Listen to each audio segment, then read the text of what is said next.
Hello viewers, అందరికీ నమస్కారం. ఈ వీడియోలో మనం కాడు మల్లేశ్వర ఆలయ చరిత్ర చూద్దాం రండి. కాడు మల్లేశ్వర స్వామి ఆలయం బెంగళూరులోని మల్లేశ్వరం ప్రాంతంలో ఉన్న పురాతన శివాలయాల్లో ఒకటి. ఈ ఆలయం సుమారు 17వ శతాబ్దానికి చెందినదిగా భావిస్తారు. కాడు అంటే కన్నడలో అడవి అని అర్థం. పూర్వకాలంలో ఈ ప్రాంతం అడవులతో ఉండటం వల్ల ఆలయానికి కాడు మల్లేశ్వరం అనే పేరు ప్రసిద్ధి చెందింది. ఈ ఆలయం యొక్క గొప్ప చరిత్ర చాలా అంటే చాలా గొప్పగా ఉంటుంది. స్థానిక చారిత్రక సాంప్రదాయ ప్రకారం ఈ ఆలయం నిర్మాణం దక్కన్ ప్రాంతంలోని మరాఠా పాలకులతో సంబంధం కలిగి ఉంది. ముఖ్యంగా షహాజీ భోన్స్లే కాలంతో దీనికి అనుసంధించిన కథనాలు ఉన్నాయి. ఆలయంలో ప్రధానంగా శివలింగాన్ని మల్లేశ్వర స్వామిగా పూజిస్తారు. ఆలయ నిర్మాణంలో ద్రవిడ దక్షిణ భారత ఆలయ శైలికి చెందిన లక్షణాలు కనిపిస్తాయి. నేటి రద్దీగా ఉన్న మల్లేశ్వరం ప్రాంతం ఏర్పడకముందు ఈ ప్రాంతం చాలా ప్రశాంతంగా చెట్లతో నిండి ఉండేదని చారిత్రక వర్ణాలు చెబుతాయి. ఆలయం చుట్టూ ఉన్న ప్రాంతానికి తర్వాత మల్లేశ్వరం అనే పేరు స్థిరపడింది. ఒక చిన్న ఇంట్రెస్టింగ్ ఏంటంటే మల్లేశ్వరం పేరు కూడా ఈ మల్లేశ్వర స్వామి ఆలయంలోనే సంబంధం కలిగి ఉందని సాధారణంగా చేర్పడింది. ఈ ఆలయం చాలా గొప్పది. బెంగళూరులో one of the top most temple అని దీన్ని చెప్తారు. ఈ కాడు మల్లేశ్వర స్వామి ఆలయం. దీనికి దగ్గరలోనే నంది తీర్థం అనే ఆలయం కూడా ఉంది. అది కూడా శివాలయమే. మీకు తొందరలో ఈ వీడియో కూడా అప్లోడ్ చేస్తాను.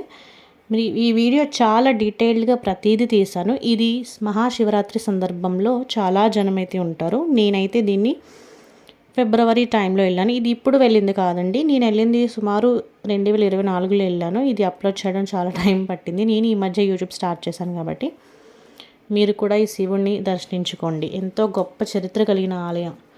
మనం అప్పుడప్పుడు ఇలాంటి ఆలయాలకు కూడా దర్శించుకోవాలి. ఇంత గొప్పటి ఆలయం చూడండి. శివలింగం చాలా చిన్నగా ఉంటుంది ఇందులో ఆలయంలో. ఆ రోజు మేము వెళ్ళిన రోజులో అక్కడ పూజ కూడా జరుగుతుందండి.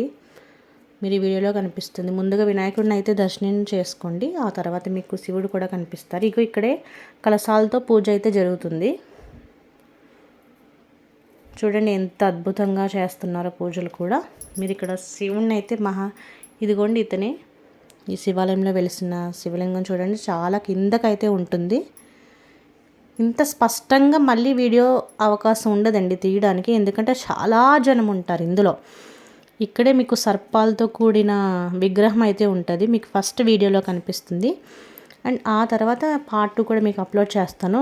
బ్యాక్ సైడ్ మొత్తం చెట్లతో ఇంకా నంది మనం మూవీస్లో చూస్తాం కదా, ఆ టైప్లో అయితే ఉంటుంది. సర్పాలతో విగ్రహాలతో చాలా అద్భుతంగా ఉంటుందండి. ప్రతిదీ డీటెయిల్గా కనిపిస్తారు మీకు. ఇందులో హనుమాన్ దర్శనం కూడా అవుతుంది. ఇదంతా ఎప్పుడో చాలా పురాతన ఆలయం అండి ఇది. ప్రతి ఒక్కరూ దర్శనం అయితే చేసుకోండి ఇలాంటి ఆలయాల్ని. ఇదిగోండి ఇలా బ్యాక్ సైడ్ అయితే ఇట్లాగా నందిలు సర్పాలతో ఉంటుందండి మొత్తం.